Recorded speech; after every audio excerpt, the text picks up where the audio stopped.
ఆమె నిత్యానపాయని. ఆమె పరమాత్మ అయినటువంటి విష్ణువుని విడిచిపెట్టి ఉండదు. విష్ణువు ఎక్కడుంటే అక్కడికి వెళ్ళిపోతుంది.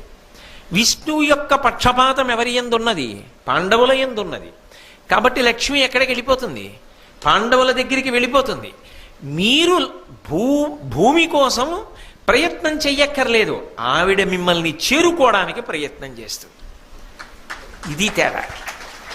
ధర్మాన్ని పట్టుకున్న వాడు నాకు ఇది కావాలి అది కావాలి అని ప్రయత్నం చెయ్యక్కర్లేదు. వాడు అదేవాలి ఇదవాలి అని లక్ష్మీదేవి కోరుకుంటుంది. ఎందుకని? ఆవిడ యశస్విని, ఆవిడ కీర్తినిస్తుంది. ఆ కీర్తినిస్తుంది కాబట్టి ఆవిడికి ఏమిటంటే కోరిక, మా ఆయనకి ప్రీతి కలిగేటట్టుగా ప్రవర్తించగలిగిన వాడు, ధర్మాన్ని పట్టుకున్నవాడు. కాబట్టి వీడు కీర్తివంతుడు కావాలి. వీడు ఎక్కడికి వెళ్ళినా గుర్తింపబడాలి. వీడు